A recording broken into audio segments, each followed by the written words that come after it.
Autism असलेल्या मुलांबाबत पालकांनी कोणत्या चुका टाळल्या पाहिजेत हे आज आपण पाहणार आहोत. ऑटिझम असणारी मुलं ही वेगळी असतात पण कमी नसतात. त्यांना योग्य पद्धतीने समजून घेणे हे खूप गरजेचे असते. या मुलांची तुलना ही इतर मुलांशी करू नका. प्रत्येक मुलाचा विकास हा वेगळा असतो.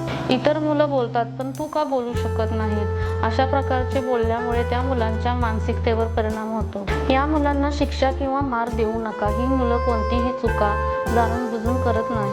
मारल्यामुळे भीती वाटते पण समस्याही सुटत नाही. या मुलांचा स्क्रीनिंग टाइम हा जास्त ठेवू नका. टीव्ही किंवा मोबाईलचा अतिरिक्त प्रमाणात वापर हा टाळा.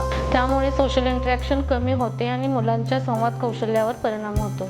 मुलांना एकटं ठेवू नका. ऑटिझम असलेल्या मुलांना सोशल इंटरॅक्शन आणि सोशली एंगेज ठेवणं हे खूप गरजेचं असतं. या मुलांमधील आयसोलेशन वाढल्यामुळे त्यांच्या ऑटिझमचे सिम्पटम हे आणखी वाढू शकतात. माझे मूल कधीच सुधारणार नाही, कधीच बरे होणार नाही, असा नकारात्मक विचार करू नका. पॉझिटिव्ह ॲटिट्यूड हा ठेवा. योग्य थेरपी आणि ट्रेनिंगमुळे ही मुले जास्त प्रमाणात सुधारू शकतात. या मुलांमध्ये अर्ली आयडेंटिफिकेशन आणि अर्ली इंटरव्हेन्शन याचा रोल खूप महत्त्वाचा ठरतो. वेळीच डॉक्टरांकडे घेऊन गेलात आणि योग्य प्रकारे थेरपीज दिल्या, जसे की occupational therapy, speech therapy, ABA therapy, remedial therapy, तर खूप चांगल्या प्रमाणात आपल्याला रिझल्ट हे भेटतील.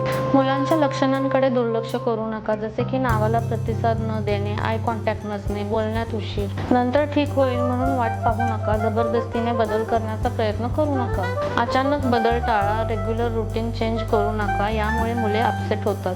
हळूहळू स्ट्रक्चर पद्धतीने बदल करा आणि मुलांमधील स्ट्रेंथ ओळखून त्याकडे दुर्लक्ष करू नका. त्यांच्यामध्येही काही खास क्षमता असतात, त्या ओळखा आणि डेव्हलप करा. पालकांनी स्वतःला दोष देऊ नका. ऑटिझम हा कोणाचाही दोष नाही.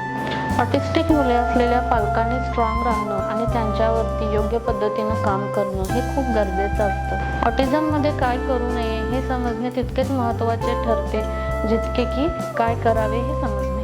प्रेम, संयम आणि योग्य मार्गदर्शन यामुळे मुलांचा विकास नक्कीच होऊ शकतो. तुलना नको. या मुलांना समजून घ्या आणि प्रेमाने बदल घडवा.